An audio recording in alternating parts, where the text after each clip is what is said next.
Imagine someone tried to tell you this joke. He asked, "What's the difference between a philosopher and a theologian?" You scratch your head, and he smiles proudly. He says, "Well, a philosopher is a blind man in a dark room looking for a black cat that isn't there." "And what's the theologian?" you asked. He says, "Well, the theologian is a blind man in a dark room looking for a black cat that isn't there, but he finds the cat." Now, that's how professors are try to be clever, they try to be smart, it's also why they're not invited to more parties, and that's how they try to dismiss God and the people who believe in God. But what if a professor said this? "There is no God, and if there were a God, I'd kill him." What would you say then? Stay with me. I've got a story to tell. Hi, I'm Jesuit Father Robert McTeigue, your host here every day, The Catholic Current, coming to you via the Station of the Cross Catholic Media Network. Let's take a closer look. Glad you're here.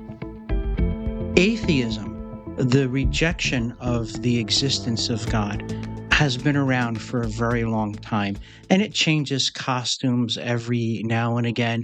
And there are some interesting challenges. There are a lot of trivial challenges.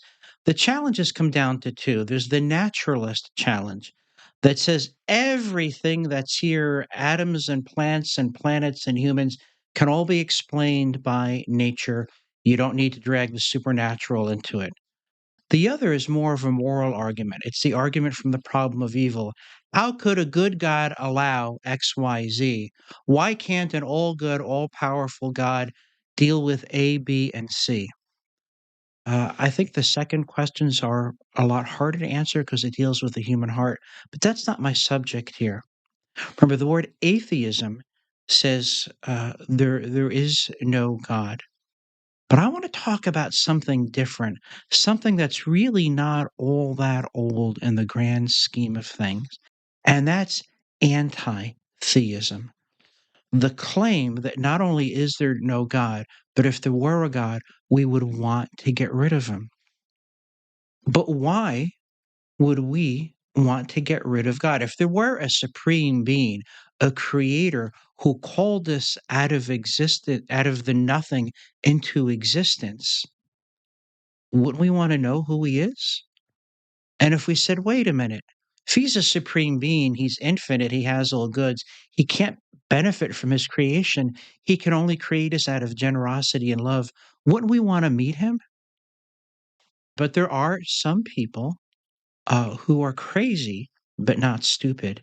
And sadly, they tend to write very well. And they said, no, if there were a God, how terrible that I would not be that God. And if there were a God, I would kill him. The question is why? And the answer is it's terrifying because he's in the way.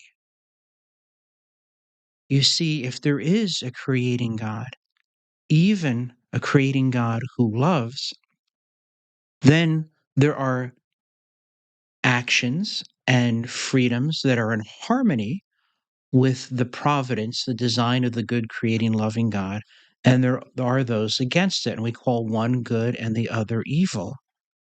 And what that means is that there is a limit to what I might rightly choose. Now, I would say, even as a philosopher, we live in a moral world. There is real good and evil. We get to choose. And I really should rightly value what is rightly valuable so I can rightly desire what is rightly desirable and choose the right means to the right ends and therefore thereby fulfill my human vocation. And that's even before revelation. But certain types of philosophers, and this got really aggressive in 19th century with, I have to say it, mostly the Germans, they said God is in the way. God is in the way of my will. My will be done. My will without limits. So God has to go. Now, people have found over history that it's really kind of hard to kill God. So what they do instead, now they say they're killing God. They say they're rejecting God. They say they are living in the truth of the dead God. But what they're really trying to do is live and create in a world where you and I have to live, where the traces of God have been erased. We know from the Psalms, the heavens are telling the glory of God. All the great scientists of history studied creation to get to know the Creator. And there's a school of thought that goes all the way back to Hegel, Feuerbach, Nietzsche. The name I want you to focus on is Marx, because Karl Marx is the great granddaddy of critical theory. And critical theory is pretty much the fever virus idea that is making the Western world very sick and fall to pieces. You have to say something very difficult. I have to talk about the word queer and painfully relate it to queer Marxism. I say, Father, that's crazy. And is that some kind of gay thing? No, not exactly.